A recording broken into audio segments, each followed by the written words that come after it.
Good morning. I'm John Bitson, the Menard Family Director of the Sheila and Robert Challey Institute for Global Innovation and Growth. Welcome to the Human Progress and Flourishing Workshop Series.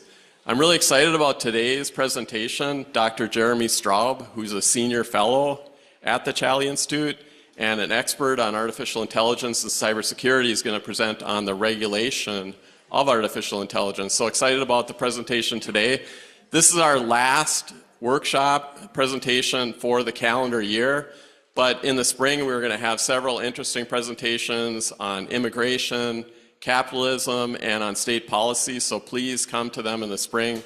Out in the hallway you can see the schedule for the spring, and we'll send out a schedule electronically very soon as well. Jeremy Straub is a Senior Fellow at the Challey Institute for Global Innovation and Growth and an Associate Professor of Computer Science at North Dakota State University. His research focuses on the intersections between technology and policy in both artificial intelligence and cybersecurity. He is the lead inventor on 2 U.S. patents and has published over 50 journal articles and hundreds of conference papers. He is a member of multiple professional societies, including the American Society of Engineering Education and SPIE. His work has been supported by the National Science Foundation, the National Security Agency, and the National Aeronautics and Space Administration, and other sources. He is the director of the Institute for Cybersecurity Education and Research at NDSU. And so let's all give a warm welcome to Dr. Jeremy Straub.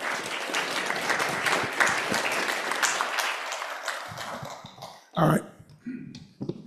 Thanks, everybody. So I guess I'm going to go ahead and talk to you a little bit this morning about artificial intelligence. I know this is probably a topic that nobody in here has ever heard of before, right? All right, that's good. So we'll start from the real basics, maybe a 45-minute primer on what it is, a little bit of light math, a little bit of calculus, and then, by 50 minutes from now, we will be ready to go into the rest of the whole day presentation, right, John? Whole day? Yeah, okay. All right, so in all seriousness, I do want to kind of quickly do a show of hands. How many people, I would assume probably almost everybody, but how many people have heard of artificial intelligence at this point? All right. And it looks like almost everybody in here is awake, so that's kind of cool too. How many people have used AI at this point? And again, almost everybody. How many people have used it in like a workplace environment? I'm not talking about schoolwork right now. I'm talking about like something for like a job.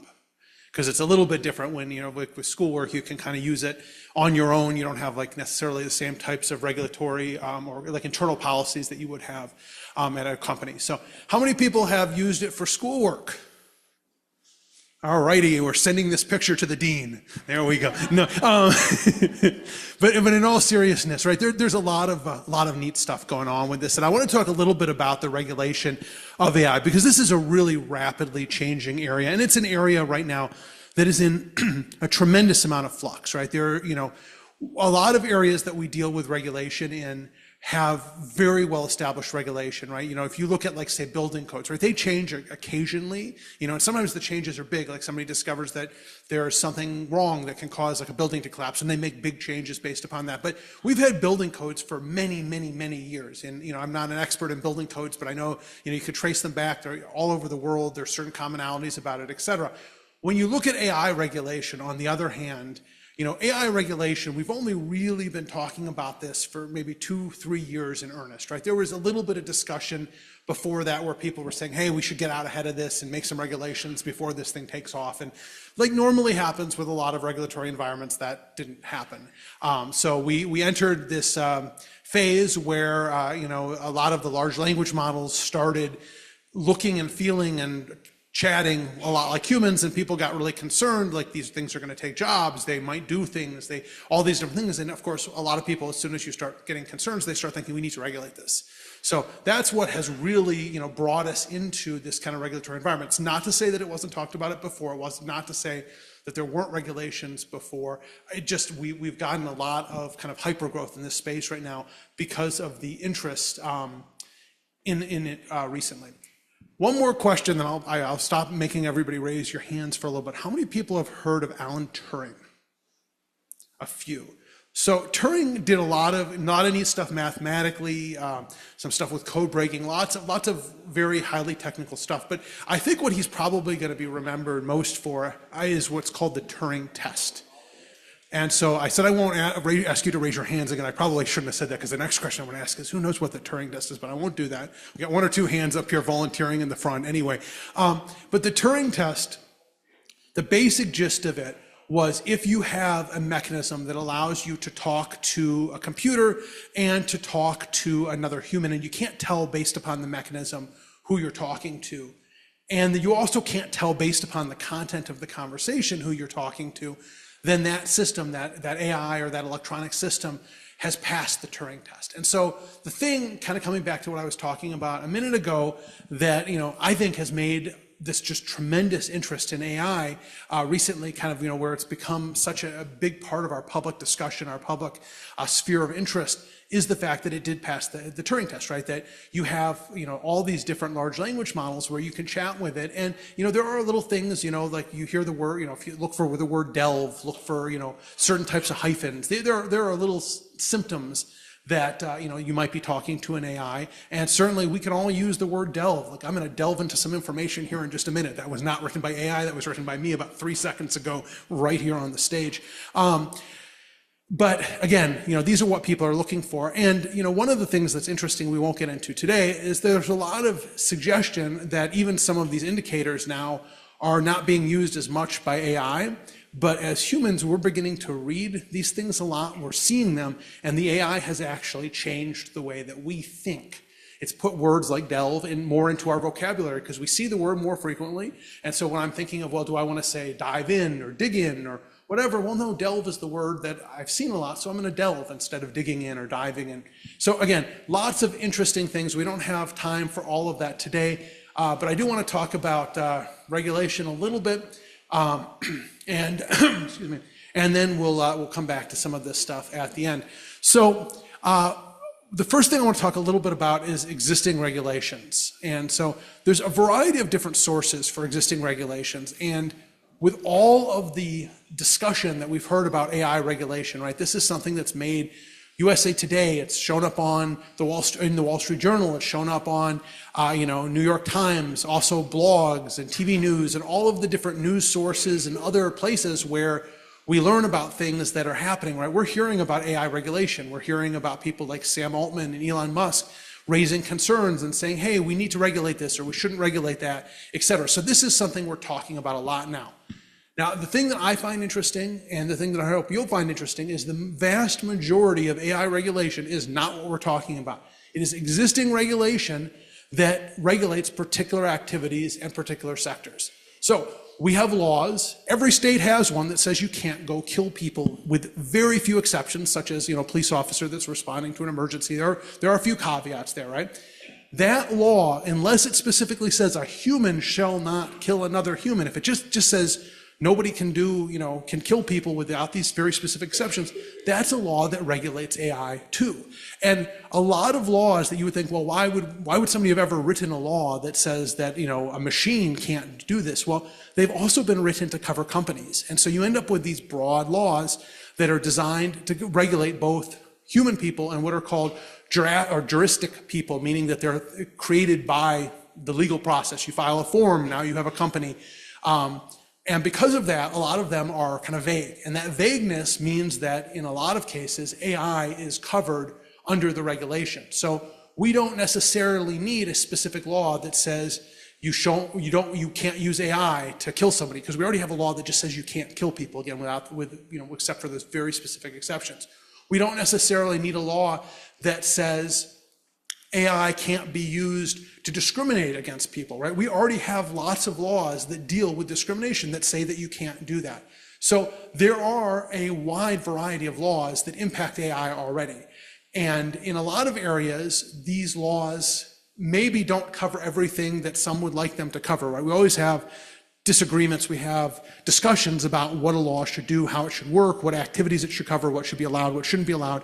But it's not a question in those cases of whether it covers AI or not. It probably does. It's a question of, well, what activities should it cover or should it not cover? And in most cases, AI is already covered. Now, it's important to look through these laws, right? Because there are maybe some laws that talk specifically about a human or talk about a natural person. Those are laws that may need to be tweaked a little bit to cover AI, and we'll talk a little bit more about that later as just a little bit of a preview of what I'm going to talk about later too. The other thing that is important here is when you make multiple laws that cover the same thing, you have to keep them in sync, or you end up with like weird outcomes where you have one law that says you can't do this, and then maybe somebody changes another law that previously said you can't do that, and it says you have to do this, and now suddenly courts are tasked with figuring out which one of those laws takes precedence. And it becomes a little bit difficult to figure out how to follow a law that says you have to do something and a law that says you can't do something at the same time.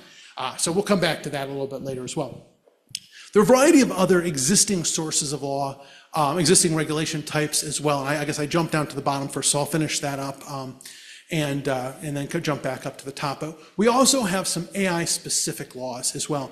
And so we have these laws at the federal level. There's not in the United States a nationwide federal AI law kind of general purpose. There's been some discussion of doing that. The quote-unquote big beautiful bill that we were discussing earlier in the year had those provisions in it, and they got taken out at the last minute. There's some talk about perhaps doing another law to bring some of that stuff back in. But there are a few existing regulations that deal with AI at the federal level, specifically in certain like areas of procurement and certain areas of areas that the federal government regulates. There's also a number of executive orders. Executive orders are not the same as laws. They provide guidance to federal agencies about how to interpret and apply existing laws, so that's a little bit different. We also have some agencies that have used their internal regulatory process to create some regulations that again fall within their sphere of influence. We've seen some actions by like the Federal Trade Commission and others in this space looking specifically at AI and promulgating some regulations that have a strong relationship to AI. So there's a little bit happening at the federal level, not as much as some would like, and we'll come back to that a little bit more later. What we're also beginning to see is that there are tons of regulations happening at the state and local level. So, there are a few websites that track this. There are thousands of state and local laws that have some specific relationship to AI. Not all of these are broad, everything about AI is covered type laws. A lot of these are laws that, maybe talk about AI in a particular sector, talk about AI in a particular process or from a particular perspective. But there's a lot of them now. And, again, this makes it very complicated because organizations, imagine a global company that's, not only operating in the United States, but operating in, hundreds of other countries around the world, or even dozens of other countries around the world. Now, not only do you have to deal with all of these national regulations that may be in conflict and try to figure out how to follow them, but then inside the United States, you don't have one regulatory framework, you have hundreds of regulatory frameworks. So you have 50 states that all have something going on with AI regulation right now. And now some of the city governments are getting into it as well. Some of the larger cities, New York is a really great example of a city that has done a lot in this area. This is not necessarily saying that what New York has done is a good thing, but they have certainly done a lot of regulating of AI.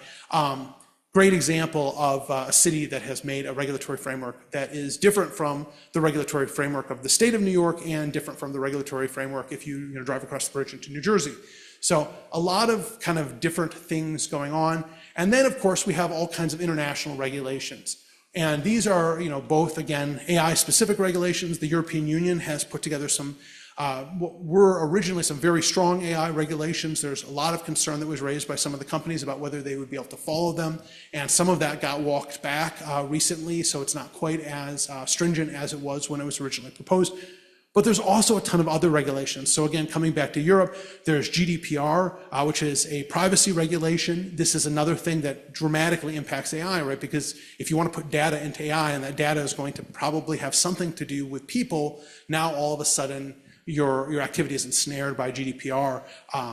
And so again, that's kind of the European regulatory framework. Again, lots of other countries out there. There are some component countries within the European Union that have their own regulations. There are lots of other countries that have their own regulations. And this is beginning to look like a very complicated landscape and making it somewhat difficult to have a global AI platform. And we've had a number of the tech companies that have said, well, we're not going to operate in this region or we're not going to operate in that region because we just can't figure out the regulations, are concerned that the regulations are going to change, where we're going to spend a lot of time and money launching something and then have to pull it back or change it because of that, or we see this regulation and there's no way that we can comply with it, so obviously we can't operate here if we can't comply with the regulations. And that last point was the argument that the companies were making in Europe that I think was what was very successful. They were able to convince the regulators that it wasn't we don't want to comply with this, it's that we can't figure out how we could comply with this. And so the regulators said, okay, well, we have to step back from this because we don't want to not have modern AI in all of Europe because of this inability of companies to figure out how to meet these regulations. So again, a lot of stuff going on with those regulations. I've talked about the bottom, now I'm going to go back up to the top. We talked about sector regulations. There's also a variety of transactional regulations that are talking about particular types of transactions. So in the financial space, this is an area where you see a certain amount of this as well. Regulations about what you can do, say in banking, what you can do in terms of certain types of trading activities, what types of disclosures need to be made, et cetera. So again, there's a lot of kind of transactional regulations. Some of those, probably most of those, are tied to sectors. The other thing that we have that I mentioned a minute ago when I was talking about Europe is privacy regulations. A lot of the privacy regulations, and again, we don't have a national privacy regulation in the United States. We have some. We have some privacy regulations that relate to juveniles. We have some privacy regulations that relate to specific types of data, like medical data, like student record data, et cetera. But we don't have a global private or a national privacy regulation that covers all types of data like some other countries do. But again, there are states. So California has a regulation called CCPA that has been adapted and has a few other acronyms now, but a lot of people still talk about it as CCPA. Again, this is a privacy regulation.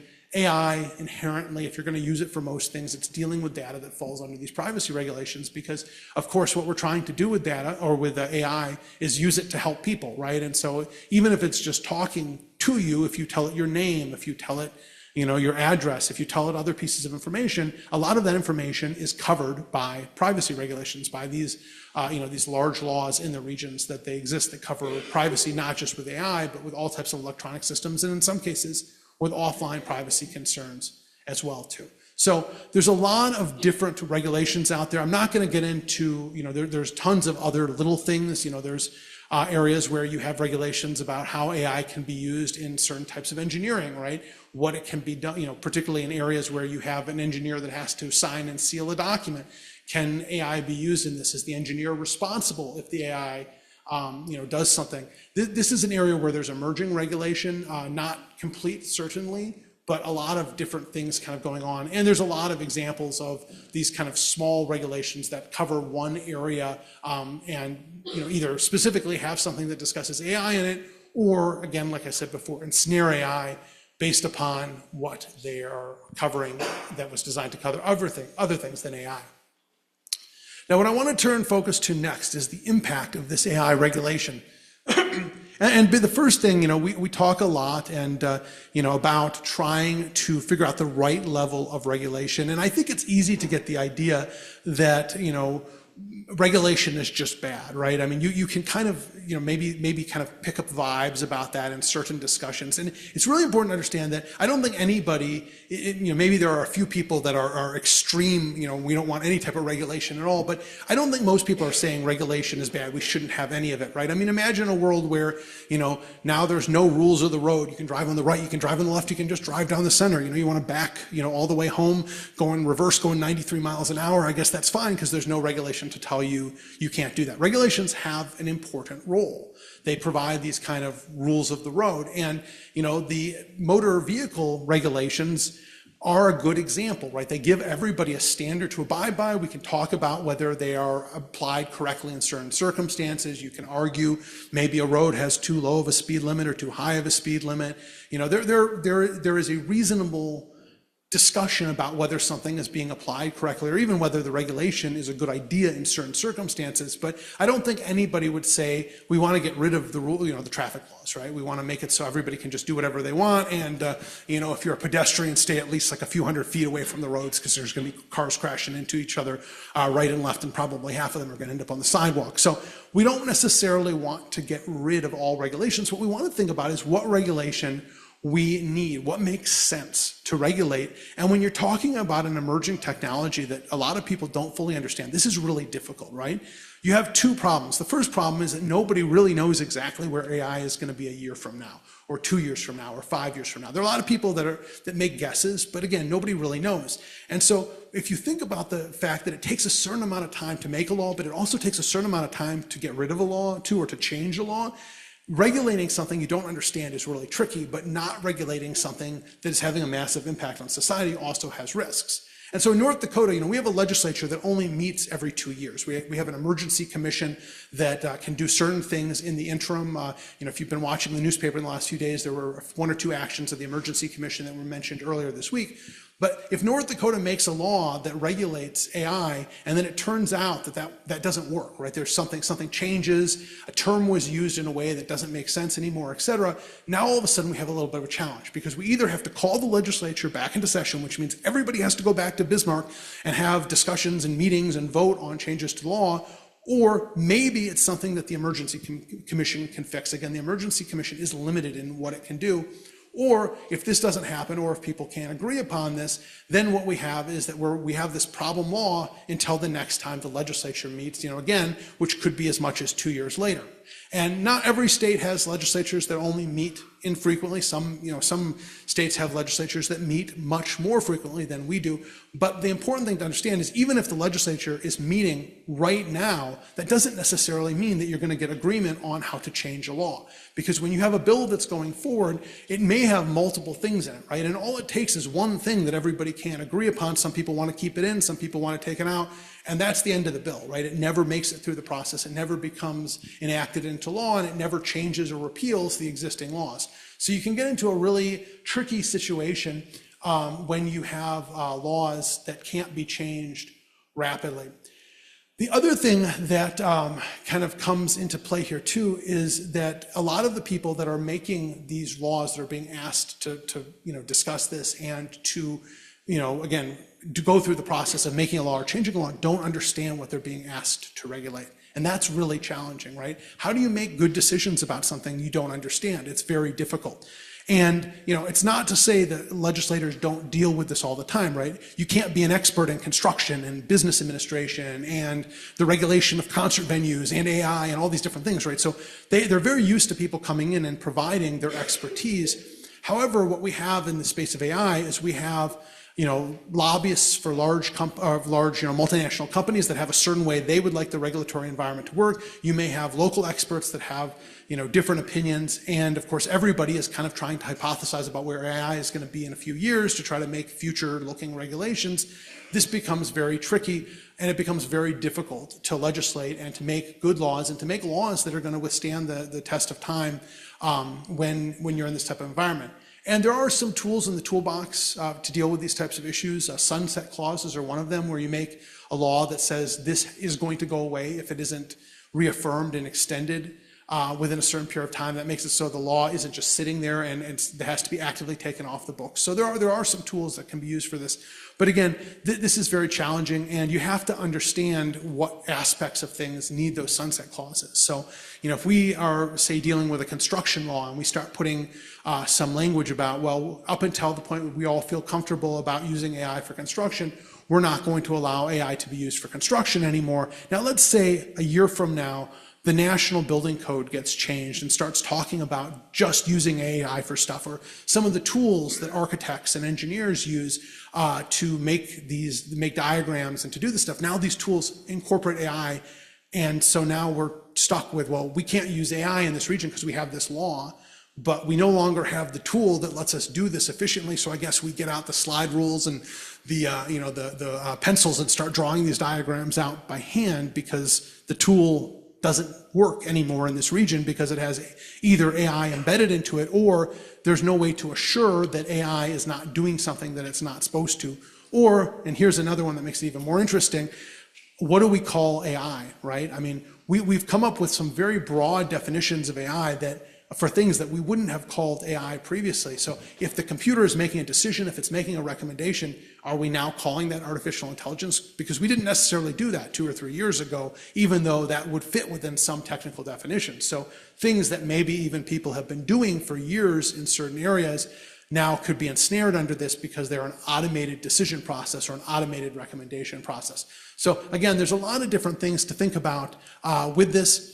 And again, it's very important to remember that regulations protect important interests, right? Most regulations are there because somebody was concerned about something enough to actually say, hey, we need to do something to regulate this, and they were successful in that outcome. They convinced everybody else, or at least more than 50%, to go along with them. So if a regulation is there, at least at some point, the majority of people that were being tasked to vote on it thought that it was a good idea. Now, it may have, ridden along with something else where, it wasn't maybe that specific point that was the thing that everybody thought was a good idea. But again, the vast majority of regulations have required some sort of majority consensus. Even stuff that's done through agency promulgation. This is where particularly a federal agency says, okay, we're going to announce some regulations in this particular area. They have to, again, in most cases, there are a few exceptions to this, but they have to put it out for public comment. They have to address the public comment. They have processes within their own agency that they have to go through to get something approved.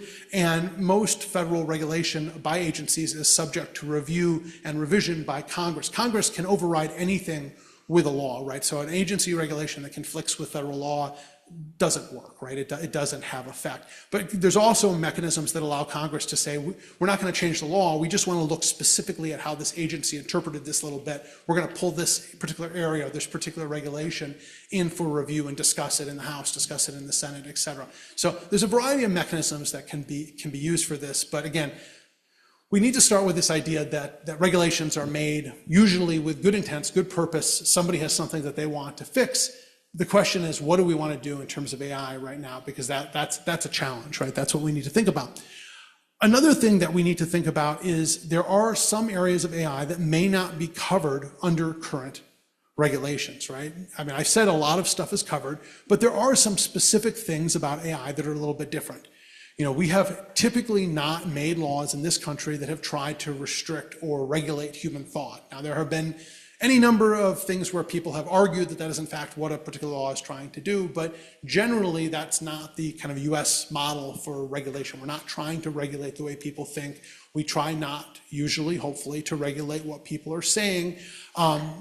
When it comes to AI, there's a lot of talk about doing these two very specific things. Now, whether you think that AI, the way that it works, what it says should be regulated or not, this is an example of something that is distinctly different from what we've dealt with before in terms of regulating human activities, because we typically don't regulate these areas. So there's a discussion to be had here about whether or not this should be done. Personally, I think there's a lot of reasons to suggest that this doesn't make sense. And even if you tried to do it, it would probably run afoul of the Bill of Rights. But again, that's a topic for a later time and probably not quite this presentation. But there are, and this is the key point for right now, there are a few things where AI is a little bit different from what's regulated. And if you do want to regulate these things, you're going to actually need to do something, right? Because there's not an existing law that deals with this specific kind of nuance of AI.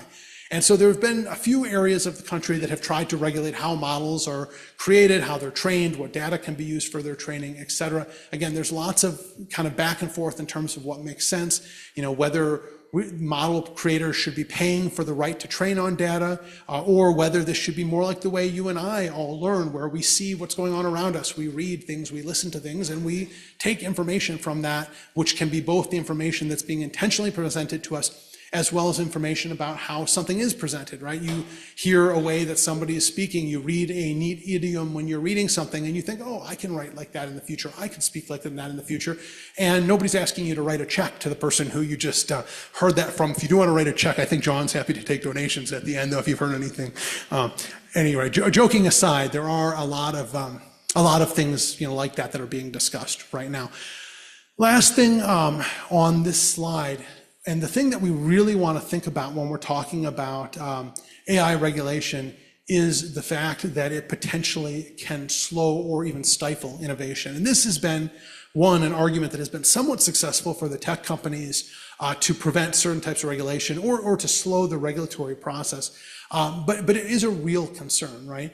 one of the big challenges here is big companies that have lots of lawyers, that have lots of experience dealing with regulations, they know how to deal with this space, right? In fact, regulations may be something that they very much like because it means that their competitors who may not have this capability are going to have a much more difficult time operating in this environment. So, if 2 or 3 people in this room want to go start an AI company, unless one of them happens to be an AI lawyer that just happens to want to do this now, you're going to have a very different experience than, say, a Sam Altman or an Elon Musk would, where they have, dozens, if not more, lawyers that can help them understand this. And, Elon Musk is kind of an interesting case because he deals in regulated industries almost exclusively, right? I mean, if you look at SpaceX, right? Going into space is one of the most regulated activities there is. You have to deal with the FAA, you have to deal with all kinds of stuff, you have to deal with airspace considerations.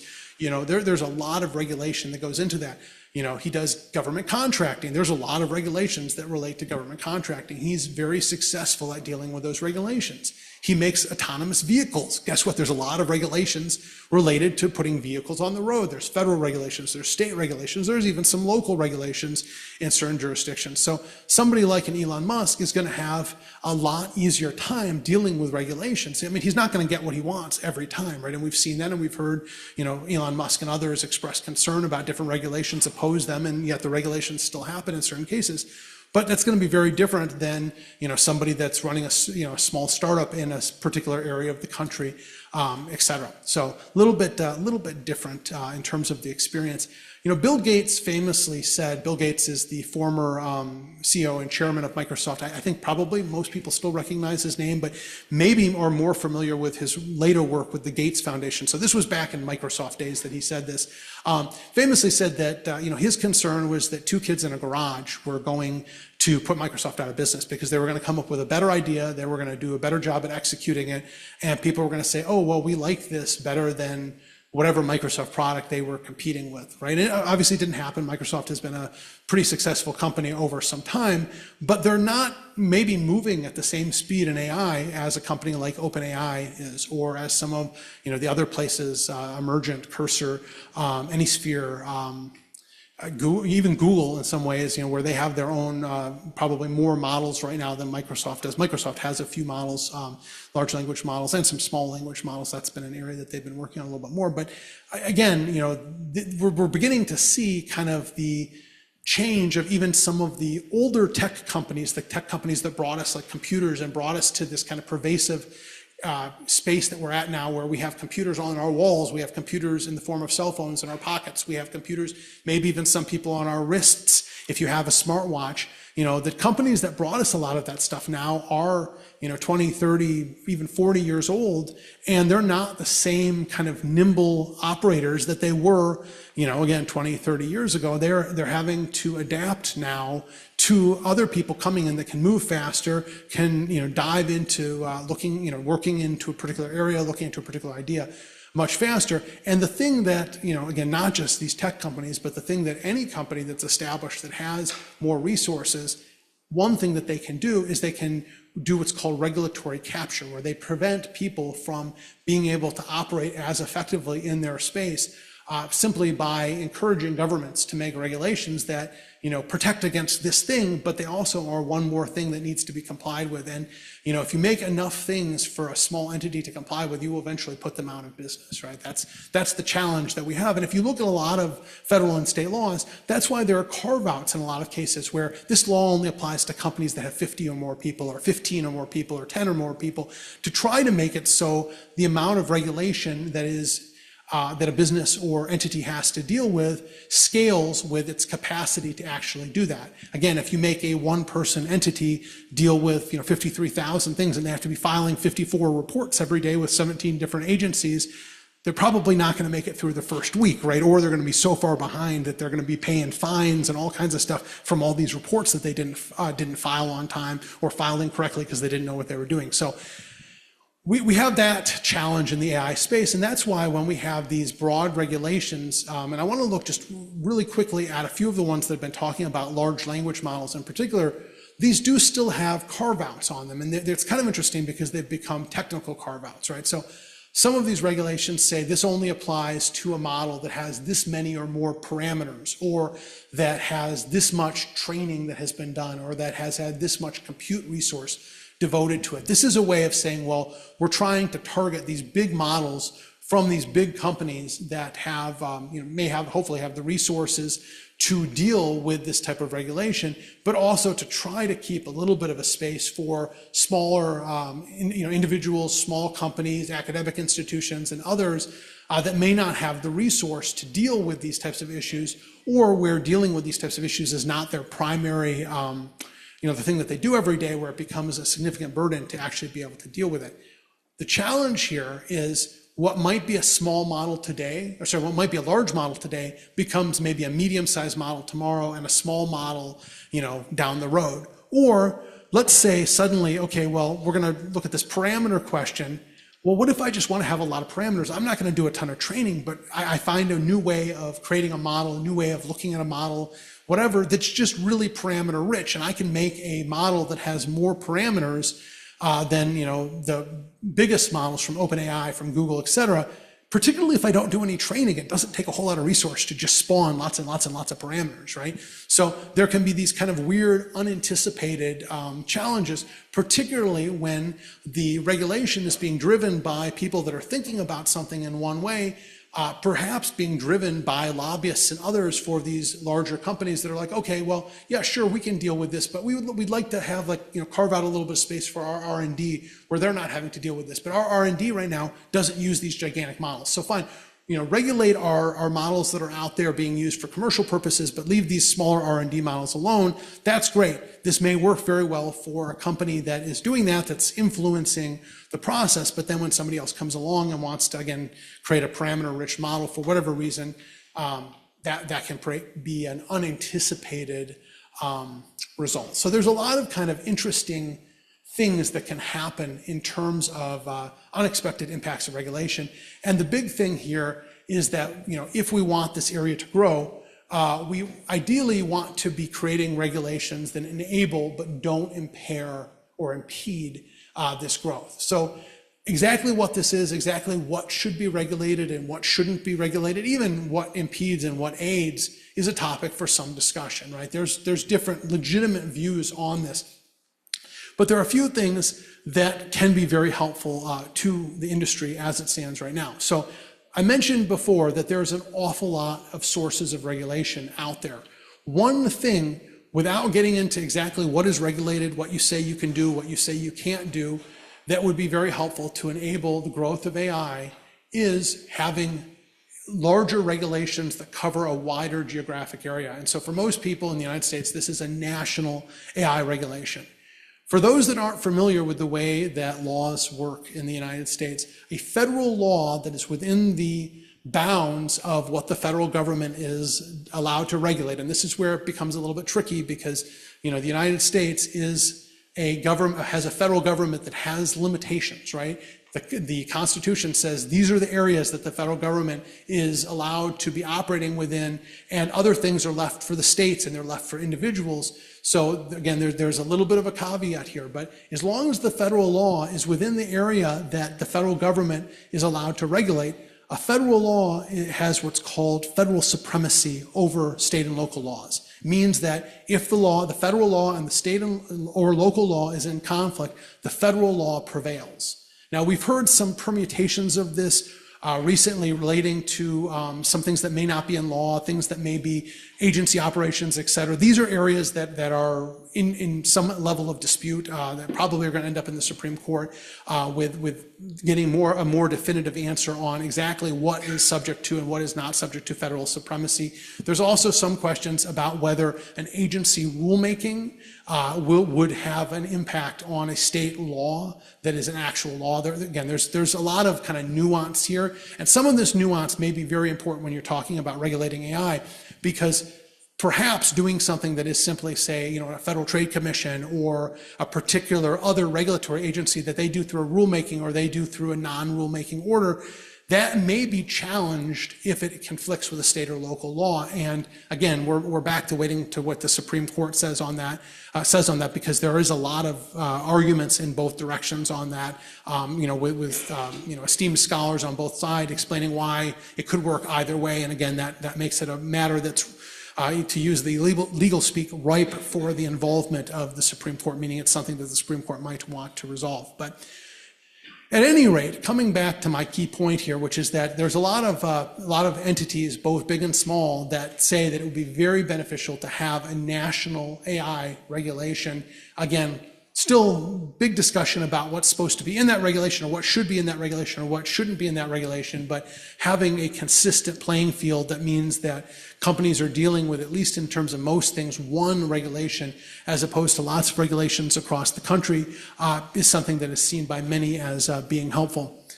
Another thing that can be, I guess, helpful, again, is even extraterritorial regulations. And I'm not using this word quite the way that it normally is used, but things where countries agree, through treaties or other mechanisms, to have their regulations operate in a certain way. The way I want to say just a quick thing, because I didn't use the word extraterritorial quite the way that's normally used. I don't want to confuse people.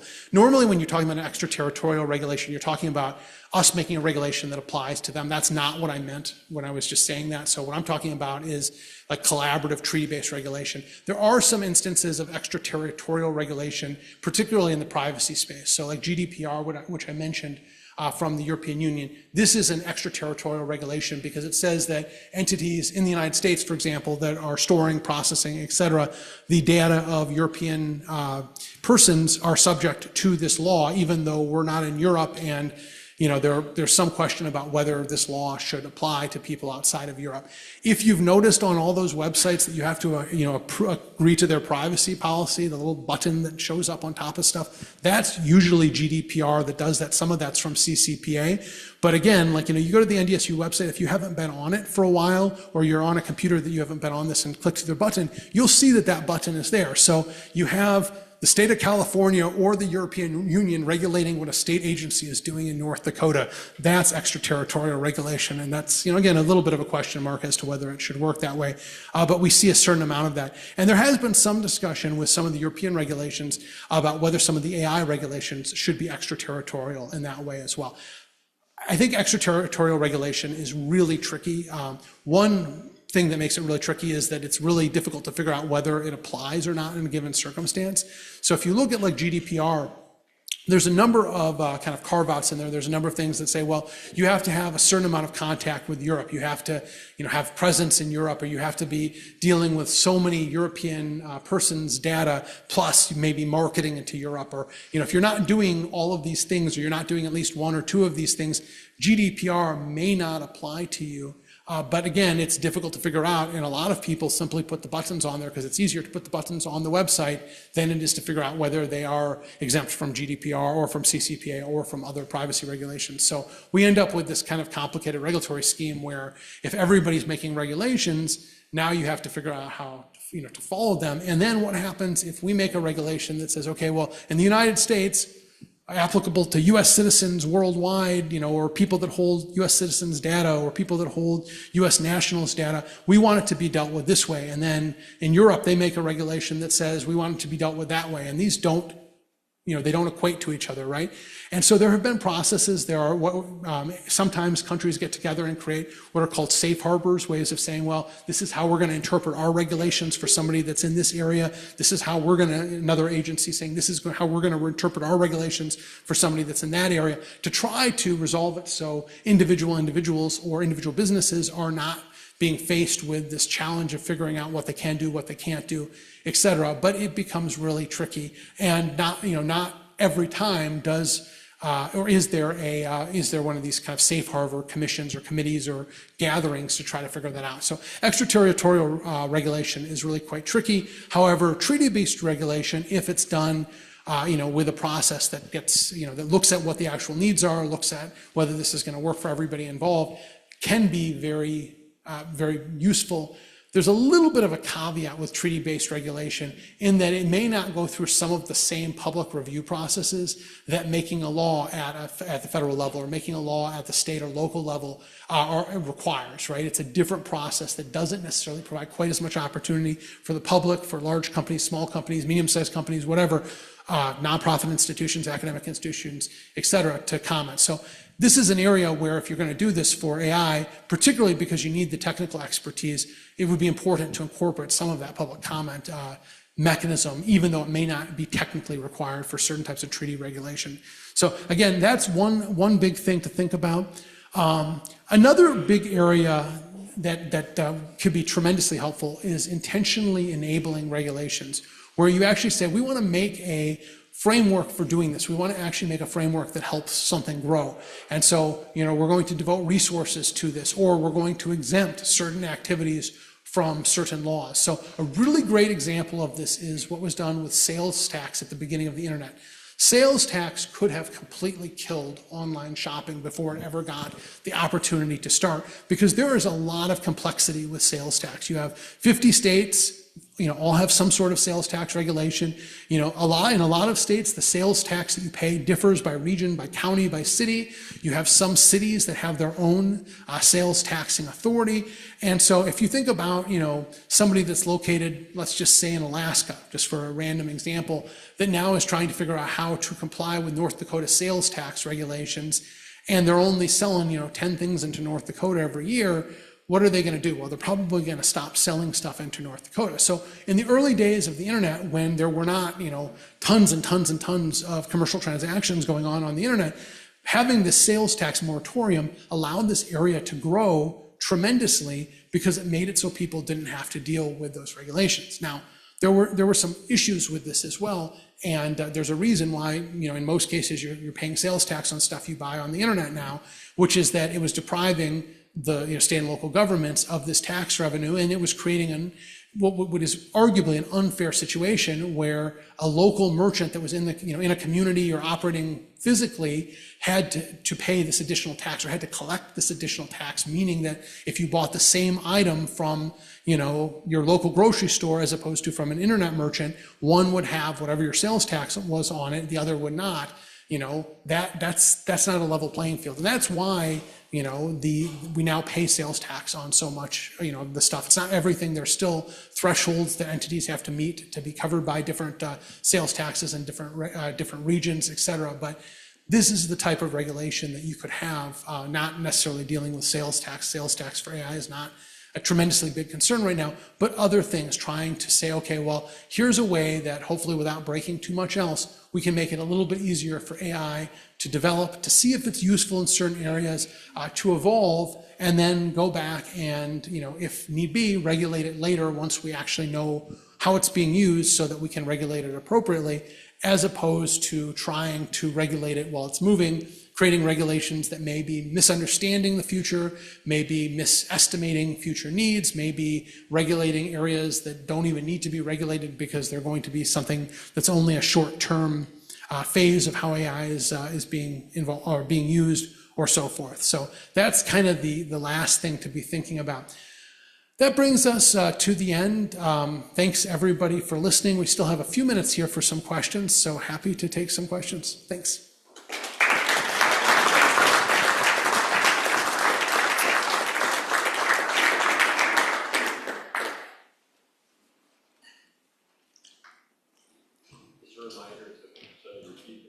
Okay. Oh, you're not going to use the other mic? No. Okay. Any questions? What makes it easier? I don't have to repeat them if there's no questions. All right. So I know there have been executive orders on AI, but is there a movement in Congress to pass national legislation on regulating AI?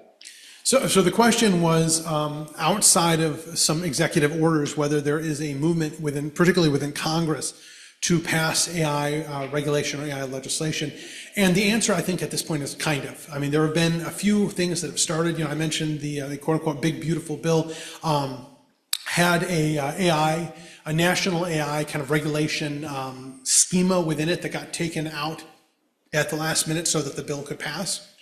There's also been some more discussions more recently about going back and doing something that's similar to what was in that legislation to try to, again, provide that benefit of, providing a national framework. The challenge that you get to here, and I think why this has not been super successful, is that people can't agree on what this national regulatory scheme is. And so, both of these bills have tried to say specifically, this is how AI is going to be regulated. This is not necessarily the way that we do this type of regulation for lots of other highly technical things. In a lot of cases, what will happen is you'll have a law that says this agency will promulgate regulations related to this topic, and it may have a few things. It may say with this goal or this aim or doing this particular thing, but they don't try to actually write the regulations in Congress. And the reason for this is, of course, when the agency's doing it, the agency doesn't have to get everybody, or at least, 50 or 60 or 70%, 66%, depending on what the threshold is for passing certain types of bills, to agree. The agencies can have a lower standard and have more of ability to put, propose language out there, get public comment, respond to the public comment, perhaps adapt the regulations and promulgate the regulation. The problem is when you have people in Congress that believe that their constituents have an interest that needs to be protected, they don't want an agency going and doing something other than that. So what do? Well, they write into the law that this is how it's going to be regulated. And if not everybody can agree on what's in the law, the bill never passes. So that's kind of where we are now. That's the challenge that we have. Thanks for the question, John. Any other questions? All right, yeah. Now that we're a couple years into this AI thing, we're starting to see some of the issues with power use. We're starting to see some of the potential issues, misuse of the technology. What policy proposals would make sense on a national level? So the question was, now that we're a little bit into AI, now that we're beginning to see some of the issues, I think you said power use and misuse of the technology, what types of things would make sense as a national framework for AI? And that's a really good question. The challenge here is there's not necessarily a simple answer to it, right? So I think the first thing, without getting into kind of the, well, should it be this or should it be that, having a framework for making changes would be a really important thing, for saying, this is how, hopefully without this bill or without another bill having to go back through Congress, we can make changes within this scope of change, right? We're not going to take a key area, right? If the law says that, this will be a national moratorium for 5 years, we're not going to have some commission that can make it to 3 years, because that was something that Congress specifically put into the bill. But having the ability to say, okay, well, this terminology doesn't make any sense anymore. This terminology is out of date, or this terminology doesn't mean what it meant before, or we have this new technology, or we need to change the number of parameters in the model to meet this threshold. Having a way to adapt that, I think, would make a lot of sense. And then also, there is, I think, something to be said for trying to get to a national consensus on what we actually need to regulate about AI, and that's where it's a lot more difficult, right? Because there are very differing perspectives on what should be regulated. Should we be trying to prevent AI from being used in certain areas to protect jobs? That's an argument that lots of people are making in one perspective. Should we be enabling AI because we don't see that the job loss as being permanent? We see that as being transitional. That's the kind of counter argument to this. Should we be allowing AI use for things that could be creating patentable or copyrightable material and issuing patents or copyrights on it? This is another area that is being widely debated. And again, all of these things, we need to reach some sort of consensus on, or we end up in kind of either the de facto stance of having no regulation for something like a patent or copyright that has to be dealt with at the federal level, or in this kind of hodgepodge situation where we have lots and lots and lots of different state and local regulations. So again, trying to create consistency, I think whatever the perspective of where we end up that somebody has is, I think most people agree that consistency makes sense. I don't think there's too many people that are arguing against having a consistent set of regulations and trying to make it easier for people to understand what they need to do. The challenge is not everybody can agree on what those consistent set of regulations are. So great question, another great question. Any more questions, or should we wrap it up? I thought I saw one more hand. Oh, yes. I was wondering, with regulations probably comes punishments, or when those regulations are breached. But I was wondering,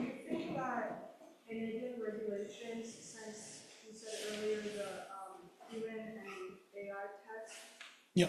Do you think that creating like punishments for using AI will create more secrecy? And is there like a way that we can create more transparency? So it's a great question. So the question was, and I'll try to summarize this as succinctly, but also capture all the important points. The question was, when you have regulation, you typically have consequences for failing to meet the regulation, so some sort of punishment for that, and whether if you create this regulation, if you create these punishments, this creates an incentive for people to not be as transparent about what they're doing. And I think the answer is absolutely yes, right? I mean, if you're doing something in a highly regulated space, typically you don't want a lot of information out there so that somebody can go through, and even if you have the best of intents and you're really trying to follow the regulation, it's likely that there's going to be some gaps, some glitches that happen. So you don't want lots of information out there where somebody can go through and say, oh, well, you did 99.9% of stuff right, but you missed this thing, and so we want you to stop doing that. So I think it does create a secrecy to it. And I think that there's a corollary to this, which is kind of interesting too,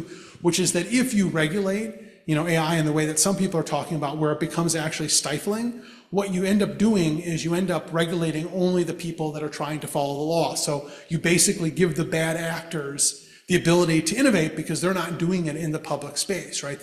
They're used to doing stuff undercover. They're used to not following laws and regulations. So you're giving the bad actors a leg up because the people that are trying to follow the laws are hampered, whereas those that don't care about the laws are not. So it's a really great question. Thank you. Any more? Yes.